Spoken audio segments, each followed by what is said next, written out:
자, 그러면 부동산 대선 이후에 이제 정책이 어떻게 될 것이냐. 이 정책이 가지고 있는 이 양면성이라는 이 특성 때문에 이 정책으로 통해서 누군가가 혜택을 얻는다면 누군가는 불이익을 받게 되는, 우리가 흔히 이제 좌파우파라는 이 용어가 처음 이런 이념 논리에서 봤을 때 노무현 정권과 문재인 정권에서는, 근데 김대중 정부 시절에는 IMF라는 상황에 맞춰서 경기 활성화를 위한 정책을 펼치지 않을 수 있는가, 어떤 이념이 정권을 잡든 정도의 차이는 있을 수 있지만 지금 상황에 따라서는 완화 쪽으로.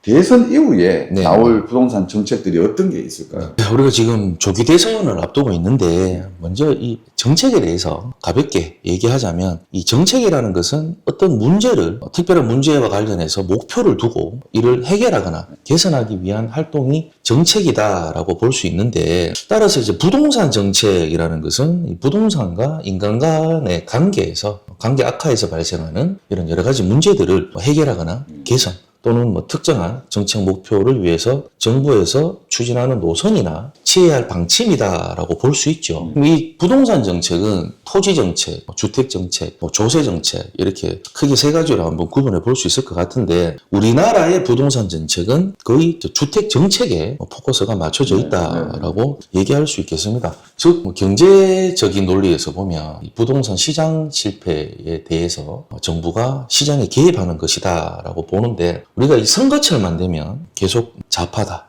우파다, 진보다, 보수다, 빨갛다, 파랗다, 이런 다툼이 굉장히 많이 일어납니다. 근데 이거는 제가 생각하기에는 이 정책이 가지고 있는 이 양면성이라는 이 특성 때문에 그렇지 않나라고 생각하는데, 이 정책으로 통해서 누군가가 혜택을 얻는다면 누군가는 불이익을 받게 되는 그런 양면성을 가지고 있죠. 그렇기 때문에 아무래도 이념적인 차이에서 다툼이 조금 일어나지 않나 싶고요. 이 정책은 시책, 대책, 사업 계획 이런 용어로 나타나기도 하고, 법률이라는 것은 강제성과 집행력이 아주 강한 정책이죠. 근데 이 법률을 만드는 것은 국회에서 하는데, 선거로 뽑은 국회의원들이 발의를 하기 때문에 더더욱 이 이념의 싸움이 더 일어나지 않느냐라고 생각됩니다. 우리가 흔히 이제 좌파우파라는 이 용어가 처음 시작된 게 1789년도 프랑스 대혁명 때 이제 시작이 됐다고 합니다. 이때 이제 프랑스 국회였던 이 국민공회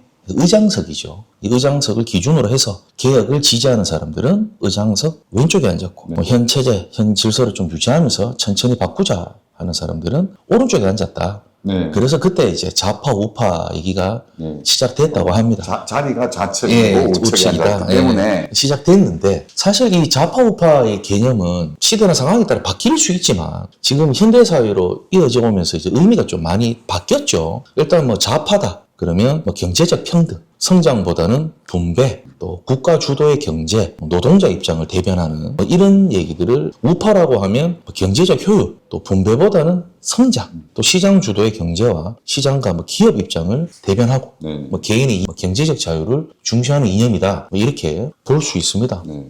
또 진보라는 거는 앞으로 나아간다, 보수는 전통을 지킨다, 이런 의미인데, 지금은 또 좌파가 진보, 우파가 보수, 이렇게 통용돼서 사용되고 있죠. 자, 그러면 부동산 대선 이후에 이제 정책이 어떻게 될 것이냐. 우리가 이때까지 이어져 왔던 부동산 정책의 흐름을 보면, 시장이 과열돼 있다 그러면 이 과열을 막기 위한 가격 안정 대책, 투기 억제 대책, 이런 규제 정책을 펼쳤었고요. 만약에 시장이 많이 침체되어 있다 그러면 시장 회복을 위한 완화 정책을 반복해서 펼쳐져 왔습니다. 그럼 이런 이념 논리에서 봤을 때 노무현 정권과 문재인 정권에서는 어쨌든 분배를 위한 규제 정책을 많이 펼쳤었죠. 그러면 김대중 정부를 생각해 보면, 김대중 전 대통령도 좀 좌파 이런 그런 얘기가 있죠. 그렇죠? 있죠. 근데 김대중 정부 시절에는 IMF라는 상황에 맞춰서 완화 정책을 많이 펼쳤습니다.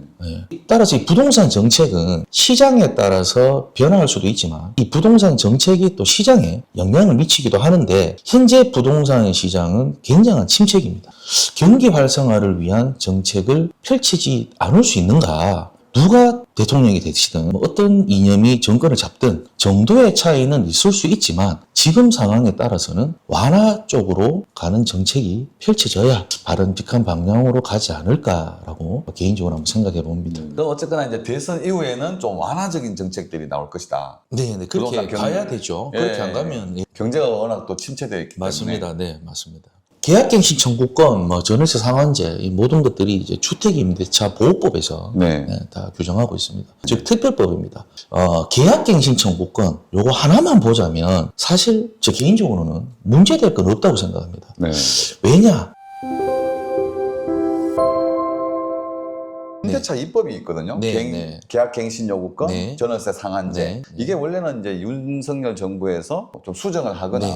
좀 조정을 좀 하려고 했는데 지금은 이제는 뭐 안 될 것 같고 네. 또 이재명 후보가 유력한 후보의 다음 정권이 된다면 요 내용이 오히려 강화되는 쪽으로도 얘기가 나오고 있거든요. 네. 강화시키겠다. 네. 이런 이제 임대차 입법이 임대인에게만 불리하다는 의견이 있는데 계약갱신 청구권, 전월세 상한제 이 모든 것들이 이제 주택임대차 보호법에서 네. 다 규정하고 있습니다. 이 주택임대차 보호법은 이제 민법에 대한 특례를 규정함으로써 만드는 거죠. 네네. 즉 특별법입니다. 주택임대차에 관해서는 민법보다 우선 적용되는 것인데 어쨌든 국민 주거생활 안정을 보장함을 목적으로 한다. 네네네. 취지 좋습니다. 그리고 계약갱신 청구권 요거 하나만 보자면 사실 저 개인적으로는 문제될 건 없다고 생각합니다. 네.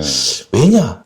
임대인이 소유하고 있는 이런 임대주택은 주거가 목적이 아니고 이 경제재로서 소득 창출을 위한 유형적인 네. 투자재다 이렇게 네. 볼 수 있죠. 즉 비용 들여서 투자하고 그에 따른 수익을 얻고자 하는 것이 임대주택인데 지금 거주하는 임차인이 뭐 나가든 안 나가든 네. 어차피 제 개인적으로는 그래도 좀 폐지가 맞지 않냐. 네. 왜냐? 재건제초안을 이렇게 폐지하지 않는다면 사업성이 낮아지죠. 그러면 재건축을 추진할 동력을 얻지 못하게 됩니다. 네. 그리고 뭐 아까도 또 짧게 말씀 주셨지만 원 조합원이라도 주택 신축되면 취득세 냅니다. 네. 예. 토지는 원래부터 갖고 있었던 거니까 주택에 대해서는 취득세를 내고요. 그리고 또 보유하는 동안 재산세 내고 해당되면 종부세도 냅니다. 또 팔 때 양도소득세 네. 냅니다. 이런 부분에 있어서 이중부가 너무 또 과한 조치, 또 공급을 막고 있는 큰 뭐라고 해야 되죠? 좀 큰 벽이다. 네. 라고 좀 생각이 들기 때문에 개인적으로는 폐지하는 방향이 공급을 늘리고 재건축하는데 도움이 되지 않을까. 어떤 정부에서든지 지금 공급이 없다는 걸 다 알고 있거든요. 그래서 공급을 하기 위해서 패스트 트랙이라든지 그러니까 재건축할 때의 어떤 부분을 빨리빨리 통과시켜 주겠다. 뭐 이런 정책들이 계속 나오고 있지만 이런 문제들이 또 해결이 안 된다면 이게 사업성이 안 나오기 때문에 사업들이 잘 안 되게 될 것이고 그러면 아무리 패스트 트랙이라든지 공무적인 서류적인 부분을 빨리빨리 통과를 시켜준다 하더라도 사업성이 안 나오면 분명히 사업은 잘 안 될 거다. 그래서 이런 부분들은 좀 손을 봐야 될 것 같긴 합니다. 네.